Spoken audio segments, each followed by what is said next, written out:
sungguh saya merasakan kasih Yesus yang luar biasa. Ya. Walaupun saya sudah stroke 7 tahun, tapi karena kasih Yesus yang luar biasa melalui Romo Yus, saya boleh ikut HIHO 5 ke Manado. Semoga HIHO 6 juga ikut baik, mengikut Yesus keputusanku.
istimewa dalam kehidupan kita semua, termasuk saya. Bisa sampai ke Manado dengan Anda semua. Romo Yus telah mengarrange semua acara ini untuk kita bisa mendapatkan berkat yang melimpah. Setiap kali hari itu, berkat itu selalu bermacam-macam. Anda semua yang telah mengikuti Halu yang keempat di Medan, Anda pernah mendengar juga sharing saya. Ya? Saya tidak akan sharing lagi bagaimana saya hanyut di kali. Tetapi saya ingin berbagi pengalaman hidup saya di mana Tuhan membentuk saya menjadi pribadi yang tahu bagaimana Allah mengendaki saya seperti apa. Para romo, suster, bapak, ibu, saudara-saudari mungkin pernah menonton film seorang nenek yang duduk di kursi panjang di pinggir jalan, lalu dia membawa tongkat itu jatuh. Dia melihat ada seorang anak muda di sana sedang makan es krim, enak sekali sambil sandal. Dengan mengkode dia minta, anak muda tolong ambilkan tongkat ini. Dan anak muda itu mengatakan, oke. Tetapi anak muda itu diam saja, tidak lalu beranjak dari tempat berdiri dan mengambilkan tongkatnya. Dia hanya duduk diam saja. Wajah si nenek lalu menjadi agak cemberut dan kecewa. Lalu dia berangkat berdiri, dia ambil sendiri tongkat ini, dan apa yang terjadi? Sebuah piano jatuh dari bangunan tingkat atas dan jatuh persis di tempat di mana nenek itu duduk sebelumnya. Peristiwa yang bagi kita semua barangkali mengecewakan, yang membuat kita tidak senang dengan orang yang tidak membantu kita.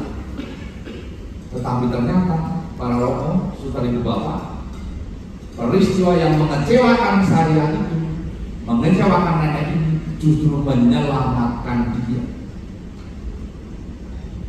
Cerita ini tentu bisa Anda lihat dimanapun Anda searching di YouTube, pasti Anda ketemu itu ya. Tetapi saya tidak ingin memperpanjang cerita ini.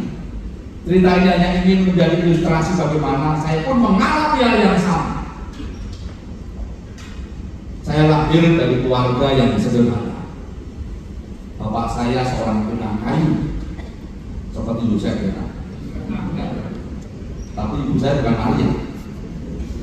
Tahun 90-an, saya ingat persis pada waktu itu. Saya itu pengen tahu, saya kepo, gaji bapak saya berapa.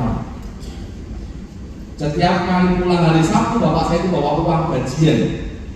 Dan biasanya setelah menaruh sepedanya, dia naruh gajinya itu di selipan lemari paling atas dekat ruang makan itu. Bapak saya masuk kamar mandi, saya naik manjat ke lemari itu, lalu saya ini, dan saya lihat, saya hitung di sini gajinya berapa? 24.000. Saya tidak bisa membayangkan tahun itu dengan anak 4 membiayai dengan 24.000 kali 4 berarti sekitar ada 100.000 sebulan. Tetapi semua itu menjadikan semangat terus bapak saya untuk terus berjuang supaya keluarga itu bisa tetap eksis. Dan gara-gara itu juga saya yang bermimpi dulu ingin bisa sekolah di Jembrito, lalu bisa kuliah, ternyata nggak bisa. Akhirnya bapak saya, keluarga saya meminta saya masuk STM. Anda tahu STM ya? Sekolah tanpa mikir. Ya.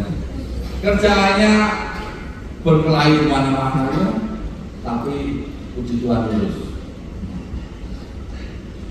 Pengalaman menyakitkan bagi saya adalah ketika teman-teman saya sudah mulai sukses dengan segala yang dia alami, ya, SMA pakai motor, paling tidak kalau tidak yang naik bis dan sebagainya, saya harus bersepeda. Dan pengalaman yang paling saya ingat sampai sekarang adalah ketika saya bersepeda, tiba-tiba ada orang naik motor dan meludahi saya. Saya doakan kamu selamat sampai di rumahmu. Sakit rasanya. Dan pengalaman itu berhenti ketika saat-saat terakhir bapak saya harus dipanggil. Peristiwanya lalu beralih ketika bapak tidak ada lagi. Di situ Tuhan menunjukkan, sekarang saatnya kamu harus mandiri. Betul. Dalam perjuangan bersama dengan ketiga saudara saya, kita berusaha supaya keluarga ibu saya tetap jalan dan bisa makan dan minum.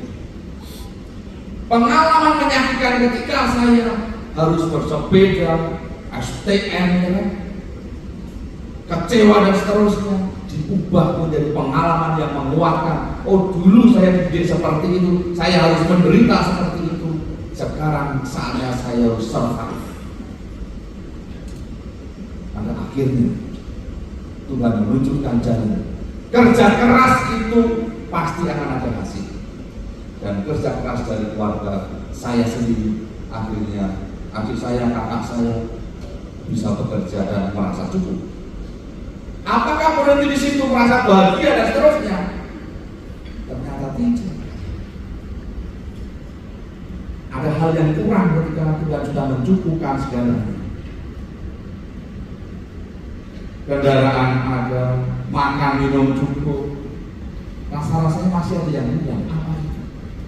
Kok kita belum berguna bagi orang lain? Lalu akhirnya kakak saya, adik saya menjadi prodiakon, saya menjadi romo. Dan ketika sharing bersama dalam satu keluarga, ada satu ungkapan yang bagi saya ingin saya bagikan kepada Bapak Ibu semua, Suster Romo. Ternyata kebahagiaan hidup itu levelnya 3. Ada 3 level kehidupan yang membahagiakan. Yang pertama, dalam sebuah penderitaan, orang harus survive. Bagian pertama adalah ketika saya mampu survive dalam kesulitan-kesulitan itu dan saya mampu melewati. Kerja keras survive itu hasilnya adalah kesuksesan, punya uang, punya rumah, punya mobil. Apakah di situ kebahagiaan berhenti? Ternyata tidak. Ada satu hal yang lain yang kurang.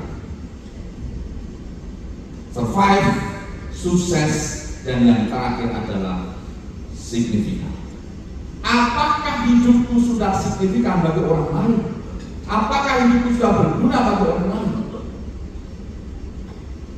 Pengalaman mengikuti hal hidup 3, 4, 5. Saya melihat bagaimana Romo Yus menghantar kita bukan hanya soal rekreasi kebahagiaan, menikmati apa yang ada disajikan secara rekreatif, tetapi masuk ke dalam relung hati terdalam, yaitu iman. Dan di situ kita diajak bertanya, Yuk lihat, ternyata saudara di sana itu membutuhkan uang kita. Yuk lihat, stasi sana ternyata membutuhkan perhatian kita. Yuk ternyata ada banyak orang yang butuh doa-doa kita. Kalau saya bermenung, ternyata orang Yesus punya ajaran yang sangat jelas.